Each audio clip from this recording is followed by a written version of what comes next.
Maka Quran sudah mengajarkan, kan ada 4 tipe manusia berdasarkan keimanan dan perilakunya. 1, mukmin. Oke, mukmin itu orang-orang yang hatinya percaya dan perilakunya juga percaya. Perilakunya menunjukkan dan menjalankan seluruh hukum ketaatan. Kedua, kafir. Kafir itu udah jelas keimanannya menolak dan perilakunya sama sekali menolak. Lalu ketiga, namanya fasik. Fasik itu keimanannya percaya, tapi perilakunya tidak menunjukkan keimanan, tidak melakukan keimanan, sehingga dia tidak bantah, dia tidak menolak, tetapi tidak melaksanakan. Itulah fasik. Nah, tahu dia bahwasanya ada neraka, tahu dia perintah sholat wajib, tapi tidak sholat, kayak gitu ya. Tapi kalau munafik ini, teman-teman, hatinya beriman, namun perilakunya, sikapnya, ya kan, itu sebagaimana seperti orang kafir. Nah, gitulah dia. Nah, ini orang-orang munafik.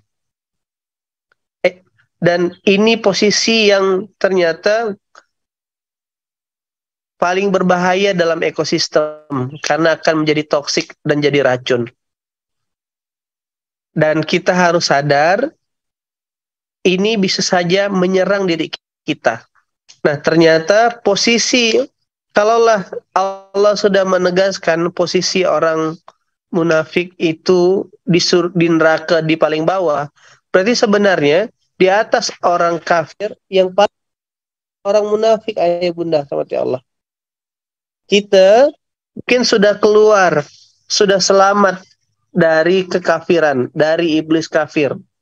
Tapi tidak ada jaminan kita masih berada, kita selamat dari kemunafikan.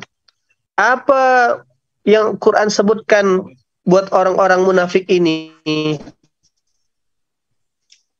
Jelas sekali Quran menyebutkan, ya kan, ciri-ciri orang munafik. 1, di surah Al-Baqarah ayat ke-14. Dia ini bermuka 2. Apa ciri-cirinya? Bermuka 2. Surah Al-Baqarah ayat ke-14. Wa idza laqul ladzina amanu qalu amanna wa idza khalau ila sayatinihim qalu inna ma'akum innama nahnu mustaziun.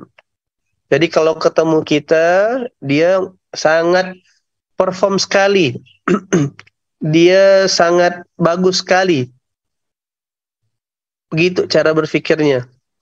Sangat, pembicaraan dia sangat mengagumkan kita. Dan Allah sudah sebutkan di surah Al-Baqarah ayat 204.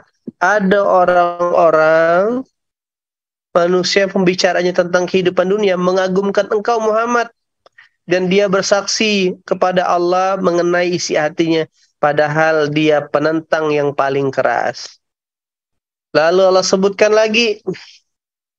Allah itu tidak sebutkan di Quran bahwasanya orang mukmin itu punya kepiawaian dalam bertutur kata. Tapi Allah sebutkan justru ayat ke-4 di surah Al-Munafikun. Apabila engkau melihat mereka, tubuh mereka itu mengagumkan. Dan kalau mereka berkata, engkau mendengarkan tutur katanya, mereka seakan-akan kayu yang tersandar. Nah, di 2 ayat ini, Al-Baqarah 204 dan Al-Munafikun ayat 4, itu menjadi notis. Nah, maka gimana cara membedakan orang itu bermuka 2? Artinya, dia kalau ngobrol depan kita A, maka kawan-kawan harus kunci dengan tanda kutip pencapaian, dengan result, dengan hasil. Kalau benar yang diceritakan itu, maka pasti punya dampak terhadap apa yang didiskusikan, kayak gitu. Tapi hanya sekedar ngomong, hanya sekedar diskusi ke diskusi lagi, kritisi, dah tak ada dampak. Pasti dia tanpa sadar, kan gini, apalagi contoh ya, dalam organisasi, ini kebanyakan orang, contoh, pinginnya bikin perubahan. Kalau saya tipikalnya, ketika saran dari saya mungkin tidak relevan, maka yang paling penting kan adalah dampak. Saya akan coba jalani tanpa harus apa namanya uh, berdebat, tanpa harus sakit hati dengan ide, dengan gagasan, dengan pendapat yang mungkin tidak dipakai. Nah, dan saya dalam kondisi sadar bisa jadi ada jalan dan cara lain. Tapi secara sadar, oh ini jalannya, tracknya beda nih. Yang penting kita coba hasilkan. Tapi beda dengan orang munafik. Ide dia nggak kepakai. Lalu ketika dia nggak kepakai, dia nggak juga melakukan, membuktikan idenya itu bisa relate apa enggak. Dia cuma itu mau dengarkan. Nah, kenapa tadi? Karena memang gayanya sangat mengagumkan. Oke. Okay? Nah, gitu cara berpikir. Jadi cara ngunci orang munafik, lihat di karyanya. Idenya terwujud enggak? Nah, begitulah deh kawan-kawan. Salah satunya. Maka ciri-cirinya bermuka dua. Yang kedua, dia ragu terhadap Islam. Di surah Al-Hadid ayat 13 sampai 14. Kawan-kawan tengok ini. Pada hari orang-orang munafik laki-laki dan perempuan berkata kepada orang-orang beriman, tunggulah kami ingin mengambil cahayamu. Dikatakan kembalilah kamu ke belakang dan carilah sendiri cahaya untukmu. Lalu di antara mereka dipasang dinding yang berpintu di sebelah dalam ada rahmat dan di luarnya hanya ada azab. Orang-orang munafik memanggil orang-orang mukmin, bukankah kami dulu bersama kamu? Mereka menjawab benar, tetapi kamu sendiri mencelakakan dirimu dan kamu hanya menunggu meragukan janji Allah. Nah, ini dia kadang. Udah sepakat nih, misalkan kita ke tempat A ya, kita bikin program A ya, kita bikin program B ya, kita jalankan ini ya. Nah, selalu kadang bikin manuver sendiri. Manuver sendiri itu tadi tidak percaya dengan, kalau dalam organisasi, dengan amir, ya kan? Nah, ini yang menjadi bahaya kawan-kawan. Nah, nanti setelah dalam periode akhirnya yang satu sudah sampai berhasil, yang dia belum dapat hasil, lalu yang terjadi menyalahkan, kok kami nggak diajak? Ah, gitulah dia. Dulu bukankah sudah diajak? Nah, oke. Okay. Jadi itu dia. Ciri yang kedua adalah ragu terhadap Islam, ragu terhadap keberjamaah, ragu terhadap kepemimpinan. Itu juga yang dibuktikan oleh orang-orang tim pemanah di perang Uhud. Satu tadi bermuka dua, lain di depan, lain di belakang. Nah, yang kedua, jadi Quran sudah mengejarkan detail. Maka kalau dalam lingkungan kita, termasuk bahkan mungkin kita, nah kan saya mungkin ya.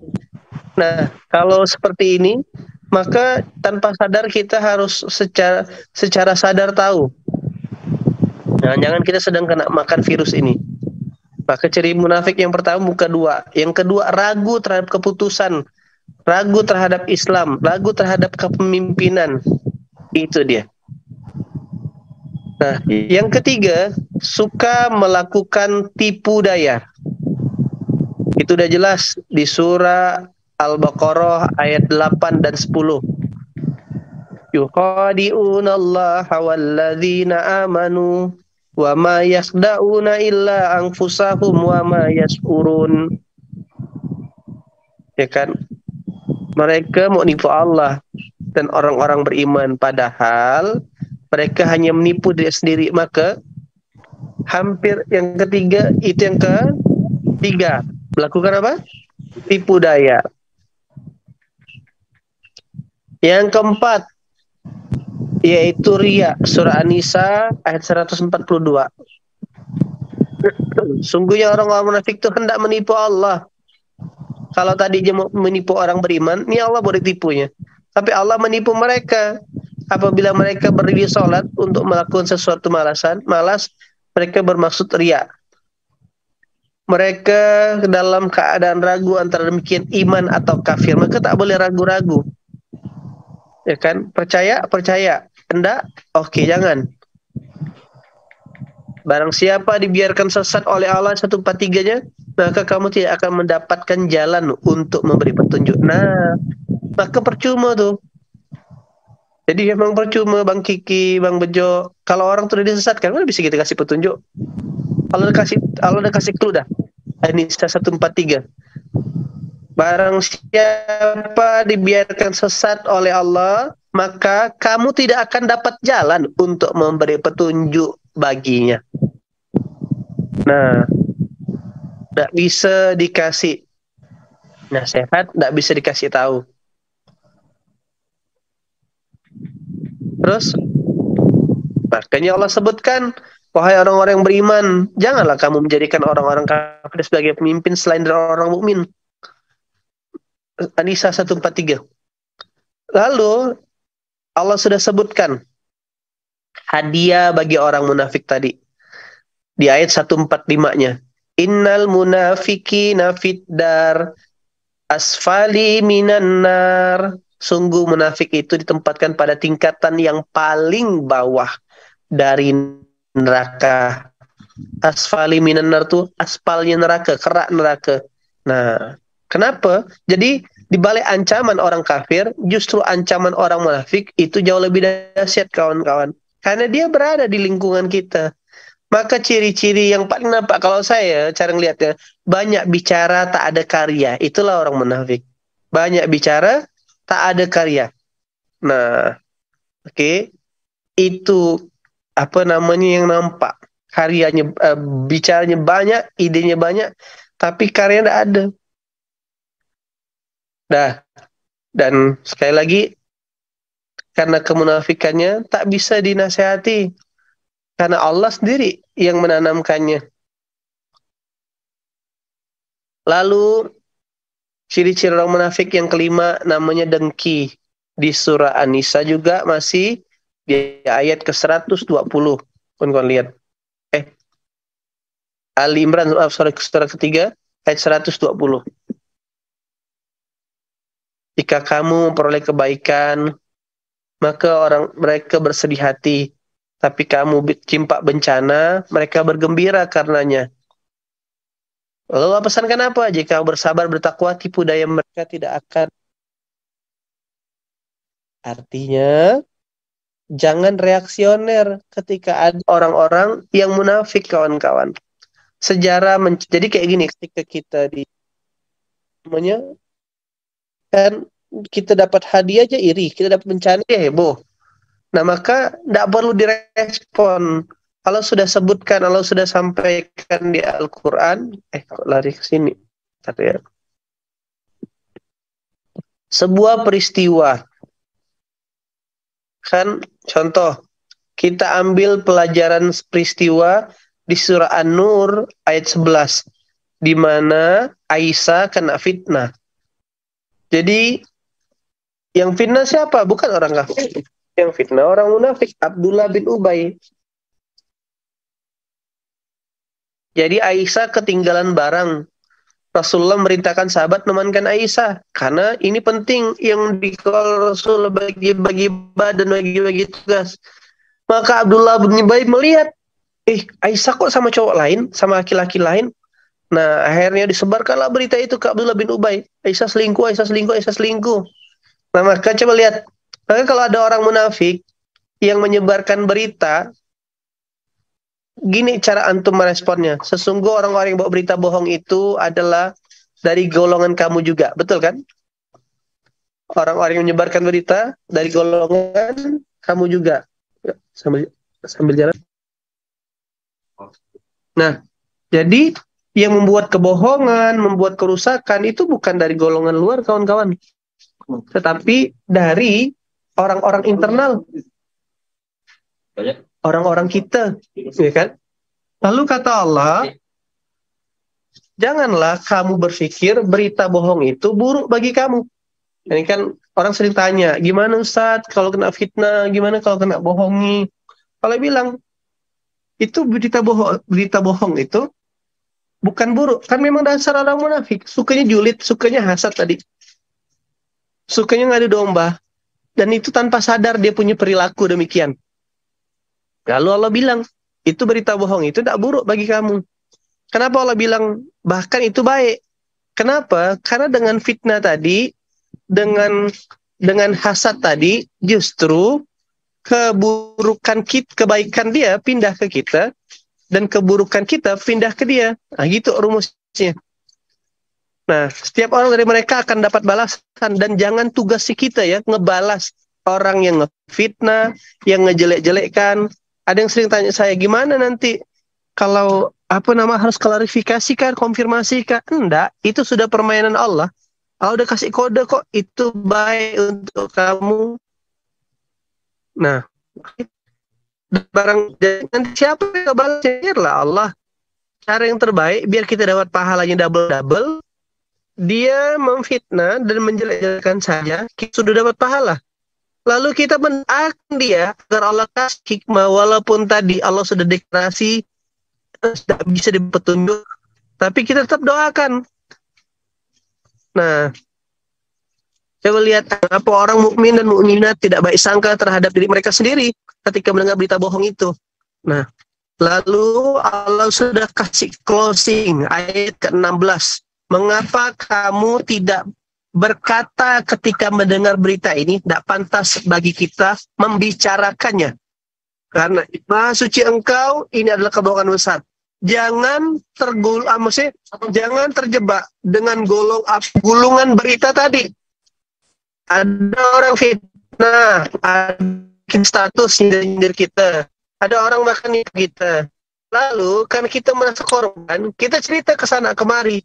Maka yang terjadi, setannya pindah. Nah, begitu dia. Oke. Itu yang Allah ajarkan. Dan ini banyak dalam keseharian kita. Jadi satu tadi, ciri orang bernafik, muka dua. Di surah Al-Baqarah, ayat 14.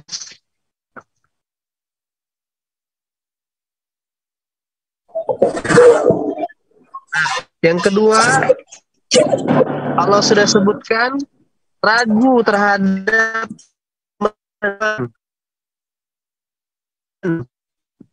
nah, bermuka dua tadi itu lanjutannya selain Al-Baqarah ayat 14, melainkan surah Al-Munafikun surah 63 ayat 4 dan Al-Baqarah 204. Jadi dia memang punya gaya, punya style meyakinkan. Tapi sekali lagi banyak bicara tak punya karya. Itu yang kawan-kawan tandain. Banyak bicara, tidak punya karya. Yang kedua, ragu terhadap keislaman. Kadang di surah Al-Hadid tadi, surah 57, 13, 14, dia ini udahlah ragu, terus mengajak orang juga untuk ragu. Kalau lebih sukanya, kalau lebih gampangnya, kerjanya provokator, toksik dalam organisasi. Udahlah, tidak mungkin. Masa sih ada besok tuh masuk, ngapain sih? Masa sih besok tuh kerja bakti? Padahal diarahkan demikian untuk kebaikan bersama. Nah, punya kecenderungan ngajak-ngajak. Nah, gitu kan. Coba antum-antum lihat orang-orang yang hari ini misalkan di sosial media, tujuannya apa sih? Bongkar, ngefitnah orang, bongkar aib orang, tidak ada cerita lain. Dan itu menjadi kepuasan bagi dirinya. Nah, itulah ciri-cirinya. Maka hati-hati. Yang ketiga tadi, budaya. Yang keempat, ria. Pinginnya dipuji, pinginnya diapresiasi. Tapi sejatinya, tak ada yang bisa kita apresiasi karena tak punya karyanya. Yang kelima, dengki. Nah, di surah Ali Imran ayat ke-120. Maka teman-teman Allah, ayat tadi menjelaskan sih bagaimana orang-orang. Kenapa saya mau sampaikan ini? Saya akan semalam bahasa dari yang punya hotel kantin Al-Quran ini. Hati-hati dengan organisasi, hati-hati. Karena kalau sudah toksik itu, sudah racun, itu pasti akan akan menjer, akan merebak kemana-mana. Dan itu sudah Allah kisahkan di perang Uhud. Gara-gara beberapa orang saja mengatakan, ayo kita turun, ambil emasnya, nanti kita nggak kebagian. Semuanya jadi ikut-ikutan. Nah, karena jadi Allah pun juga sebutkan, para alim ulama menunjukkan penyakit munafik ini menular, ayo teman-teman. Penyakit munafik ini menular. Lantas, bagaimana indikatornya orang itu? Indikator kita ngebanting diri agar terhindar dari virus munafik ini, satu, secara filtrasi alami, yaitu sholat subuh sama sholat isya. Mau merendahkan hati untuk belajar Al-Quran. Ketiga, ya kan tadi syahwatnya orang munafik kan adalah apresiasi karya, maka dia harus melewati agar dapat karya yang terbaik. Seorang pemimpin yang hebat berawal dari pengikut yang taat. Seorang pemimpin yang hebat berawal dari pengikut yang taat. Tapi bagi orang-orang munafik, tidak mudah untuk belajar dari pengikut yang taat. Apa-apa, belum punya karya, langsung pengen jadi pemimpin yang hebat. Itulah persoalannya. Nah, maka dengan teman-teman, dengan kita semuanya, belajar merendahkan hati, membanting ego, ya kan, untuk menjadi pemimpin, pengikut yang taat, itu cara kita untuk membunuh benih-benih kemunafikan dalam diri. Nah, orang yang hati-hati ya, orang munafik ini sholat juga dia. Sholat, ada yang yang membunuh para sahabat, mereka yang sholat di belakang Rasulullah, belakang para sahabat itu. Itulah kaum munafikun, kawan-kawan. Nah, maka teman-teman rahmati Allah, kita yang baru ini, tentu kita mungkin terhindar sudah dari kekafiran. Tetapi ada DNA, ada virus yang sedang mengancam kita. Itulah virus kemunafikan. Nah, kita berdoa, berharap sama Allah, ayo secara sadar menjaga itu. Secara sadar minta perlindungan Allah dari penyakit ini.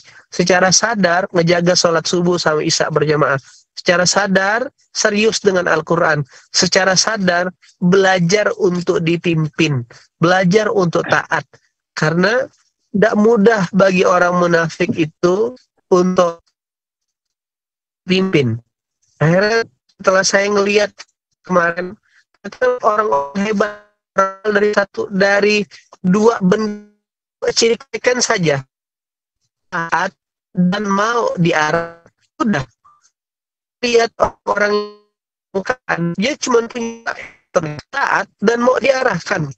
Nah, selain mengarahkan itu adalah punya tujuan kebaikan, kalau tidak kita dengarkan, itulah dia taat dan mau diarahkan. Tetapi kalau dia taat saja, ya kan, maksudnya kalau taat secara agama, maksudnya sholat tetap, tapi tidak mau diarahkan, siap-siap pintu itu terbuka lebar dan siap kita di cengkramnya. Nah, jadi hari ini di akhir zaman sangat dahsyat ini, perlu kita waspadai, teman-teman. Bukan dalam rangka antum jangan langsung lihat menilai orang lain. Saya pun akhirnya sedang membangun kesadaran, jangan-jangan aku begitu ya. Nah, kesadaran yang harus dibangun adalah minta perlindungan sama Allah. Nah, kesadaran dibangun adalah secara sadar mengunci jadwal sholat, secara sadar ngawal waktu Quran, secara sadar bukti orang itu taat dan mau diarahkan adalah selalu koordinasi, konsultasi lain. Dia punya itu tunjuk ke permukaan. Nah, maka tanyakan, konsultasikan, tanyakan mentor, kawan-kawan, orang mungkin satu level di atas teman-teman semua. Oke, gitu dia. Dengar saya ngomong? Putus-putus ya, Jaringannya nggak jelas nih. Oh, Masya Allah. Mana bijak? Oke. Ya, sebentar ya. Karena saya lagi di gunung nih. Sian saya nih. Sebentar. Oke. Sabar. Kita pindah tempat.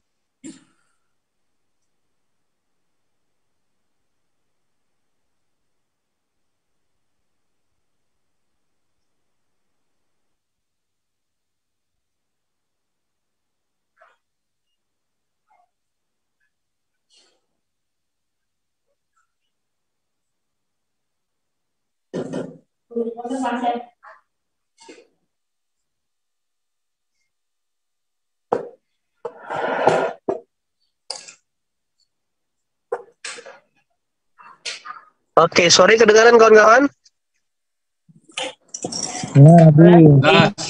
Oke. Baik. Ini saya sambil di perjalanan pindah lagi.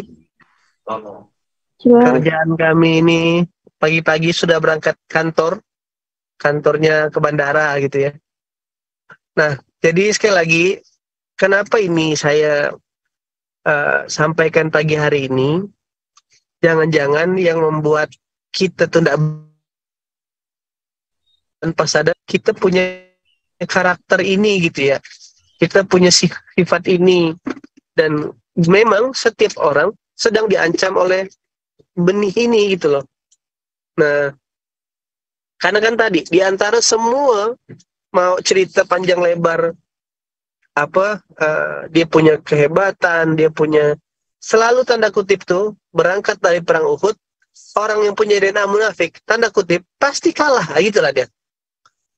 Nah, pasti kalah. Nah, jadi dia bukan lagi, tak ada kan tokoh-tokoh munafik dalam Islam itu tuh punya karya yang hebat, tidak ada kawan-kawan. Nah, yang kita sama-sama khawatirkan adalah kita ini merasa soleh, padahal kita sedang tak sadar kita inilah salah dan mengajak orang salah.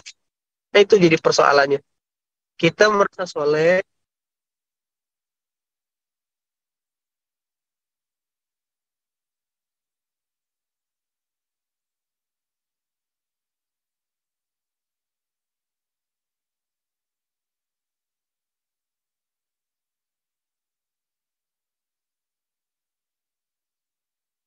nah gitu gambar aja. Nah, maka jauh cara ngobati gimana? Cara ngobatinya perbaiki jadwal subuh, sholat, perbaiki jadwal Quran. Nah, terakhir itu hubungan sama Allah. Yang ketiga, perbaiki. Tidak ada orang-orang pemimpin hebat, orang yang punya karya dahsyat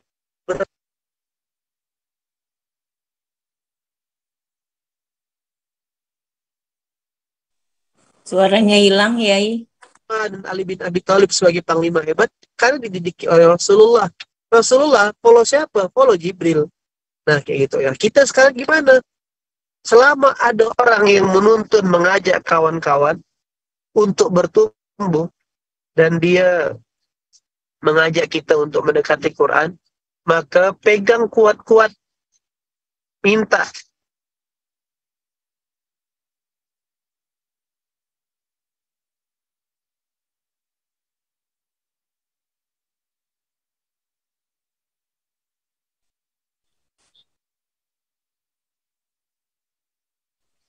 Suaranya putus-putus. Hilang suaranya. Suaranya hilang, Ustaz. Rahmati Allah. Semoga kita dilindungi Allah dari suara hilang Kiai. Tidak dapat tersambung.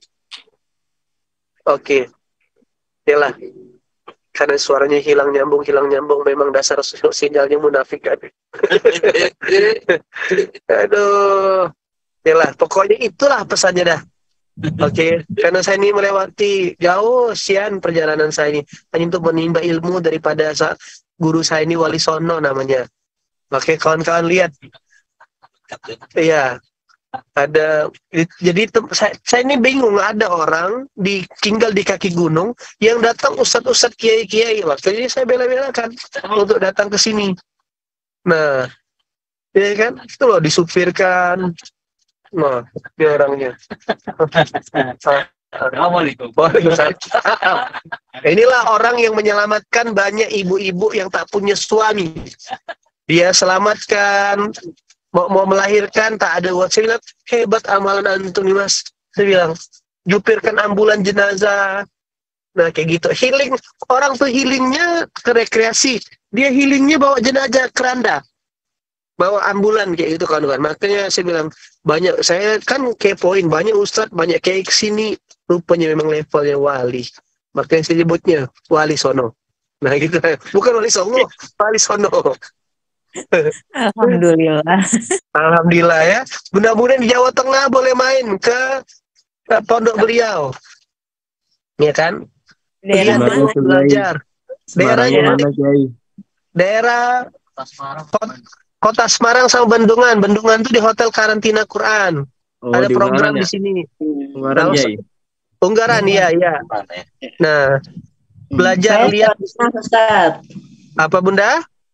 Saya Jawa Tengah, Temanggung. Oh, nanti Jawa Tengah Semarang nih, nih. Kiai, tapi lagi gak pulang. Oh, Masya Allah. Mampir, Main Ustaz. Mas Aryo. Ya, nanti saya kasih alamatnya. Bisa Paling main pulang pas weekend. Beliau ada jadwal open house sebulan sekali. Nah, di sana banyak yang datang ala berkah. Datang, ya kan? Yes, Jawa. Ya bisa belajar. Beliau maksudnya beliau cerita saya ini dulu di pondok kerjaannya, itu betul kan yang ketiga tadi itu. Saya bukan yang berprestasi dapat hafalan 30 juz. Enggak juga hebat-hebat benar. Tapi kerjaan saya selalu minta arahan sama kiai, berkhidmat, nyuci piring, memaskan, tukang pijet, macam-macam. Sekarang di antara banyak teman-teman satu angkatan, beliau yang ditakdirkan Allah punya dakwah yang bertumbuh dan berkembang. Nah, artinya selama orang itu taat dan mau diarahkan, mau dipimpin, itulah salah satu cara membunuh kemunafikan dalam diri. Begitu teman-teman, nanti saya rekomendasikan yang di Jawa Tengah, silakan mampir belajar. Terus nanti saya tanyakan jadwalnya, karena jadwal beliau padat sekali. Beliau punya pondok lagi ngerintis pondok difabel, lagi ngerintis rumah anak surga tadi itu.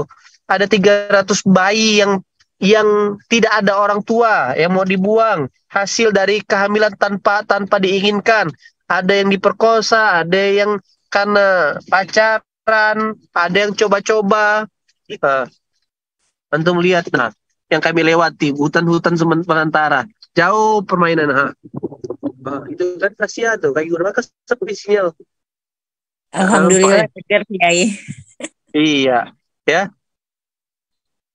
Oh, ini beda jalan ini. Jadi teman-teman yang dirahmati Allah, sekali lagi hati-hati, kita melihat ke dalam. Sholat udah, ngaji udah, puasa udah, ya kan, baca Quran udah, tapi kok masih juga belum muncul ke permukaan.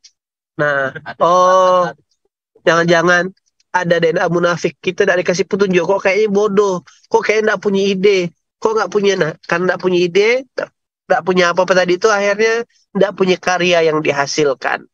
Begitu kawan-kawan. Dan ini materi pagi ini bukan untuk menilai orang lain. Jangan-jangan dia nih, jangan-jangan si fulan nih, bukan. Ini untuk dalam rangka membentengi diri, mawas diri. Saya pun akhirnya oke, aku tidak boleh ini, tidak boleh ini. Maka saya tanya lah, misalkan contoh Bang Nabil, Yai gini, tak apa-apa Bil, mungkin bukan kita belum tahu. Jadi langsung saya banting, itu. Nah, jadi bukan langsung untuk menilai orang, tak boleh gitu kayak gitu. Dia belum tahu kita. Nah, itulah. Ini contoh paling sederhana kan, pertanyaan ibu-ibu. Ustadz gimana caranya kalau ada dalam pengajian tiba-tiba ditanya, ada ngajak kita ngegibah atau ada jelek-jelek, kalau ada orang jelek-jelekkan kita, jawaban yang paling sederhana, paling enak untuk nyampaikan kan kadang tuh A dan B, setannya C, setan yang A, C nyampaikan kepada si B, B, itu loh si A tuh jelek-jelek-jelekan. Maka saya bilang jawaban terbaik yang harus disampaikan kepada si C oleh si B adalah, tidak apa-apa, Mungkin dia belum tahu, belum kenal saya. Udah gitu aja. Nah, karena akhirnya memutuskan mata rantai bisik-bisik iblis tadi. Nah, begitu. Karena itu tadilah ada iri, hasad. Nah, jangan sampai kita terjebak dalam permainannya. Oke? Sekali lagi, materi ini bukan untuk menilai orang lain, tapi untuk kita mawas diri. Jangan sampai kita yang terjebak. Jangan sampai kita yang jadi si A-nya. Jangan sampai kita yang iri. Jangan sampai kita yang bermuka dua. Jangan sampai kita yang tidak taat. Nah, begitu teman-teman yang dirahmati Allah. Insya Allah, semoga Allah jaga dan lindungi kita dari kemunafikan. Dan mustahil rasa-rasanya orang tuh sudah menjalani semua hukum ketaatan, tidak muncul ke permukaan. Mustahil. Begitulah dia. Terkecuali memang Allah, kecuali dia tadi punya DNA kemunafikan. Oke, punya public speaking bagus. Jago berbicara. Punya retorika yang dahsyat.